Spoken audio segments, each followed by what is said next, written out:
Carissime e carissimi giovani, When I was young, I didn't know anything about what would happen in my life, nor did I have any specific plans.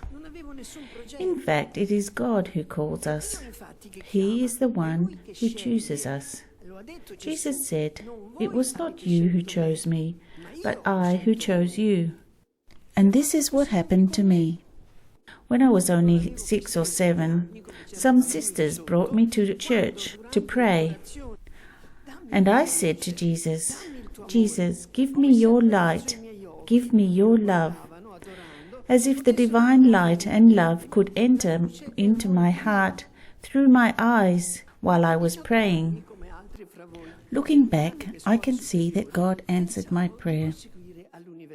I finished high school and wanted to attend a university.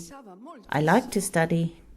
There was one thing I really wanted more than anything else: to know God.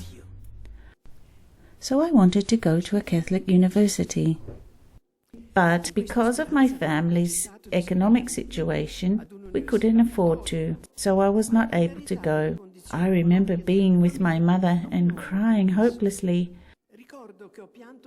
And all of a sudden, in the depths of my heart, I heard these words, "I will be your teacher," and I became completely calm again. Later on, I realized the Holy Spirit had taught me many things, and I understood what those words meant.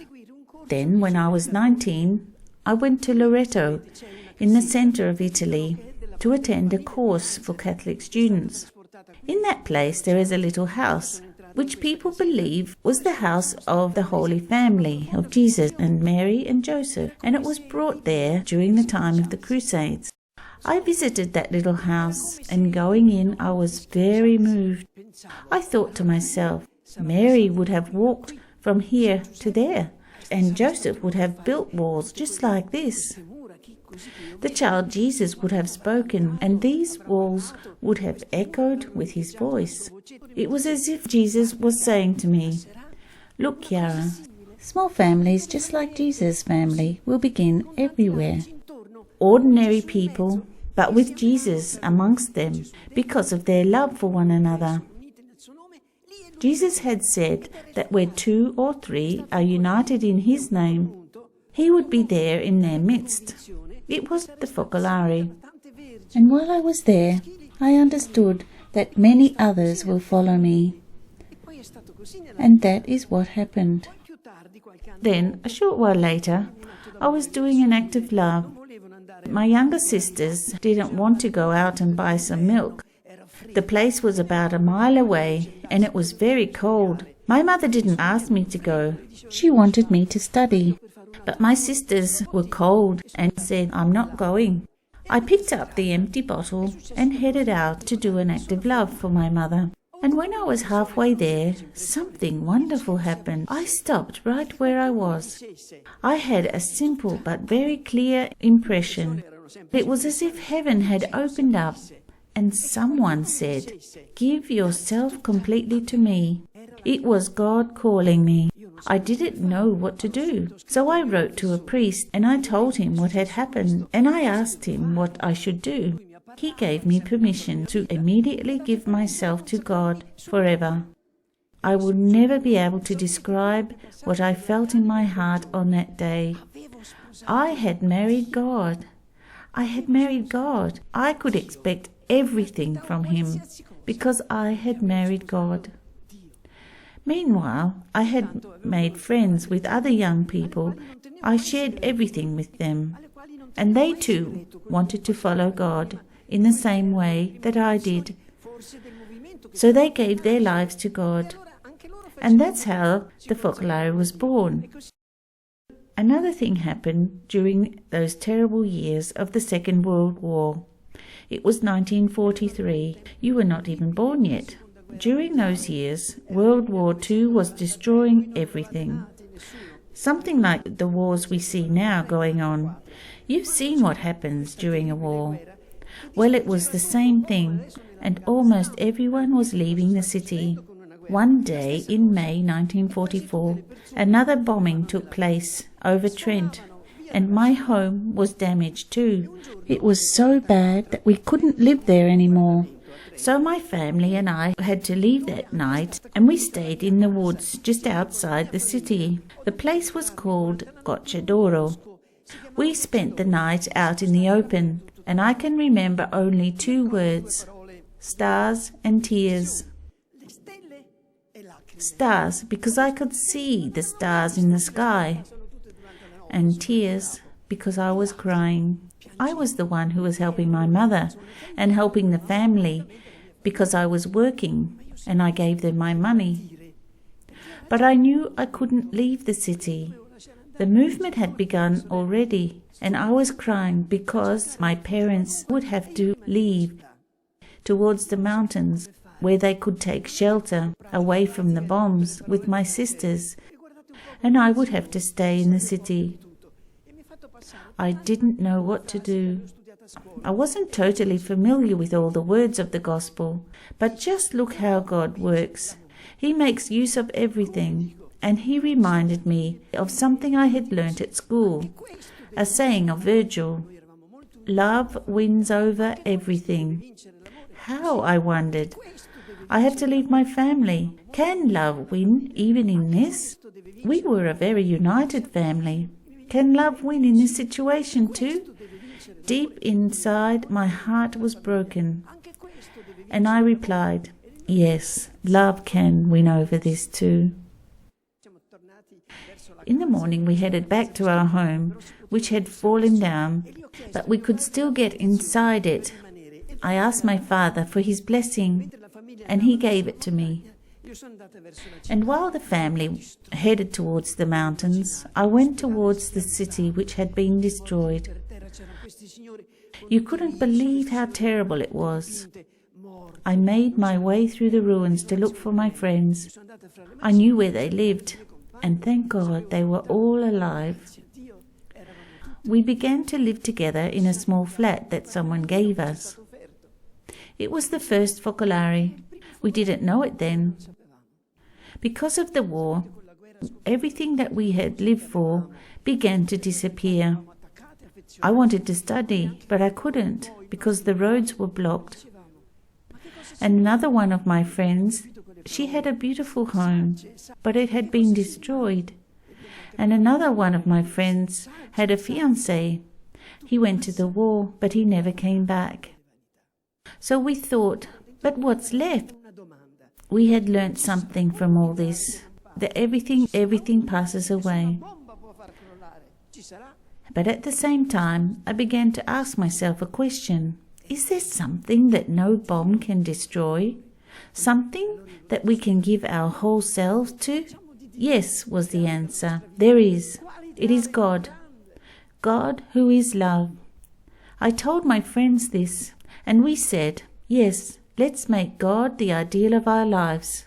Could there be a greater ideal than this? So now we had discovered our ideal and the reason for living, and so we asked, now, how do you put this ideal into practice? We understood the answer straight away. We must love in return. If God loves us, we must love in return. But how do you love God? We used to go into the air raid shelters, up to 11 times a day and even during the night. Because the bombs were falling, we could only bring something small, and so we brought a small book of the Gospels. We were sure we would find a way to show our love for God, and therefore find a way of how to live our ideal. In those shelters made out of rock, we opened up the Gospel. These words were made for everyone to live. They are words that never get old. They are words that can be lived now, 2,000 years later. Those words were so fascinating, and we felt a strong push to put them into practice right away. So one day we read, "You shall love your neighbour as yourself." Your neighbour? Where was our neighbour? Look, she's right there in that old lady who can barely make it to the air raid shelter, who could be hit by a bomb. We have to help her by bringing her to the shelter. Our neighbours were also those 5 children frightened by the war. huddled together with their mother. She couldn't carry them all. We had to help her with them and bring them back home as well. Our neighbour was also the sick man left at home who couldn't get to the air raid shelter and who needed medical treatment. We went to visit him and we made sure that he got his medicine. Another time, for example, we read, "Whatever you did to the least, you did it to me." There were many wounded, people in need of clothing, people who were hungry, orphans. We began to help them all. We saw Jesus in them. It was Jesus. We used to go out with a little book and make a note of all these people we met to help them with whatever they needed. The Gospel says also, "Ask and it will be given you." Now I'll tell you one thing that happened. It was one of the first times we asked Jesus for something and he gave it to us. One day a poor man came and asked me, "Could you give me a pair of shoes, size number 12? I thought, where am I going to find, during this war, a pair of shoes for a man, size 12? Then I remembered, "Ask and you will receive." I went into the church and there was no one there. I knelt down and prayed, "Jesus, give me a pair of shoes size 12 for you in that poor man." As I was leaving the church, a young woman was there at the door. "Chiara, could you use this?" "What is it?" I asked. My heart started to beat faster. I opened it. It was a pair of shoes size 12 for a man. Do you see what I mean? From that moment on, up until today, all over the world, similar things have happened. Another day, we read in the Gospel, "Give and gifts will be given you." We had some apples in the house. The poor were always coming to our door, and we gave them the apples. The same morning, a relative of one of my friends came with a gift. It was a bag of apples. Ah, that's it. Give and gifts will be given to you. More poor came to the door. "Please, give us something." Well, we had these apples, and we gave a few to one person and the rest to another. And so before midday, someone arrived with a suitcase full of apples. Give and you will receive. So the Gospel was true. Jesus keeps his promises that he made 2,000 years ago. They're true for us today too.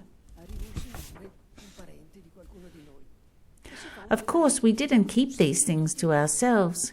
We were so happy to have discovered something so wonderful that we told all our friends and our relatives. I used to write letters to my relatives, all of my relatives and all my friends. And we wrote and we talked about it and we said, "Look, if the apostles once cried out, 'Christ is risen,' here we can say, 'Christ is alive, Christ is alive.'"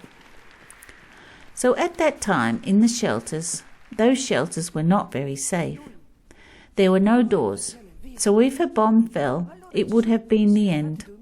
Once a bomb fell very close by and the whole shelter became filled with dust. I said to my friends, we could die at any moment. It would be good to know which one of the words from the Gospel is the most important, the most pleasing to Jesus, which one we should live before we die. We found the answer in the Gospel. We read those well-known words, "I give you a new commandment. Love one another as I have loved you. No one has greater love than this, to lay down your life for your friends." Jesus used the word mine for his commandment. It was his and it was new. So that was it. There were 7 or 8 of us, and we looked at one another and said, "I'm ready to give my life for you, and I for you, and I for you." Each of us was ready to die for the others. It's so important. It's so important. And that's how we started to love one another. So that's how it all began and continued on.